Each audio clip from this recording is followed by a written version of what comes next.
રાજ્યમાં બ્રિજના બિસ્માર થવાનો સિલસિલો બંધ થવાનું નામ નથી લઈ રહ્યો।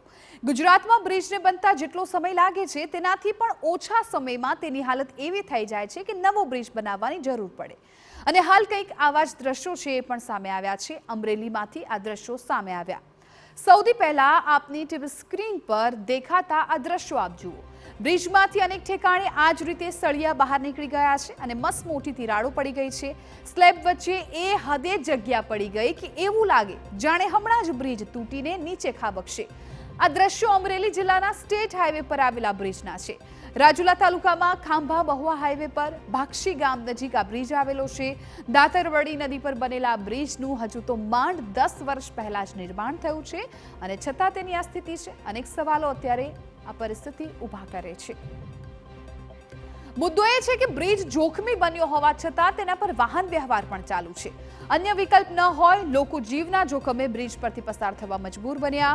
રોજ ભારે વાહનો પણ આ બ્રિજ પરથી પસાર થાય છે। ત્યારે સવાલ એ છે કે જો કોઈ દુર્ઘટના સમસ્યા સર્જાય, અકસ્માત સર્જાયો તો જવાબદારી કોની?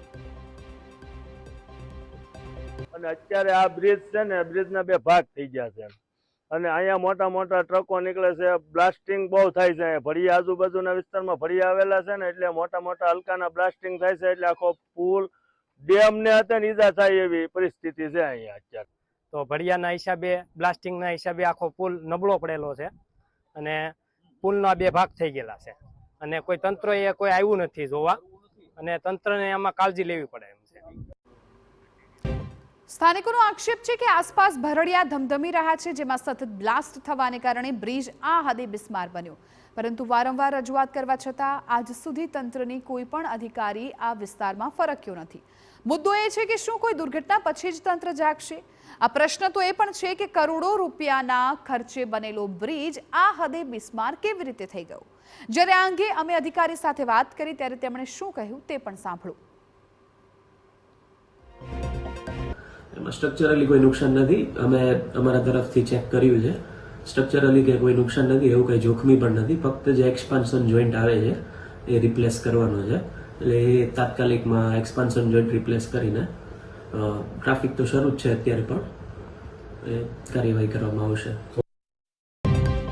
આ દ્રશ્યો જોઈને નાનું બાળક પણ સમજી શકે કે આ બ્રિજ કેટલો જોખમી છે, પરંતુ અધિકારીઓને તેમાં કોઈ પણ જોખમ નથી દેખાતું।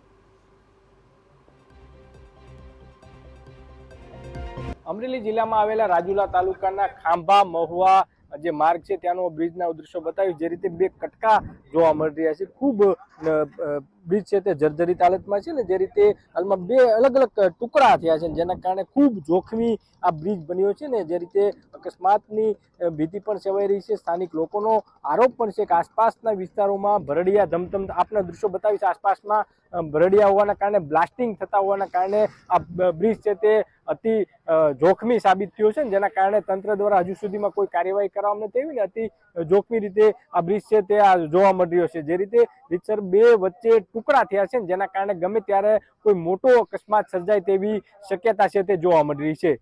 જયદેવ કાઠી, TV9 રાજુલા।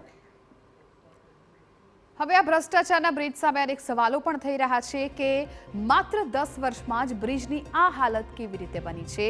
શું આમાં કોઈ ગોલમાલ કરવામાં આવી હતી કામમાં? કરોડો રૂપિયાનો ખર્ચ થયો છતાં પણ ગુણવત્તા કેમ ન જાળવવામાં આવી અને શું ગુણવત્તાને કારણે આ બ્રિજની આ હાલત છે? ફરિયાદ બાદ પણ ઝડપથી સમારકામની કામગીરી ન કરાય, આ પણ કેમ ના કરાય એ પણ સવાલ થઈ રહ્યો છે। આડેધડ બ્લાસ્ટિંગની ફરિયાદ છતાં કાર્યવાહી કેમ ન કરવામાં આવી એ પણ સવાલ થઈ રહ્યો છે।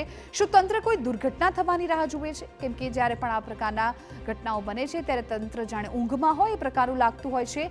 બિસ્માર બ્રિજના લીધે કોઈનો જીવ ગયો તો જવાબદારી કોની? માત્ર 10 વર્ષની અંદર બ્રિજની આ હાલત થતા અત્યારે અનેક સવાલો આ બ્રિજની પરિસ્થિતિ સામે ઊભા થઈ રહ્યા છે।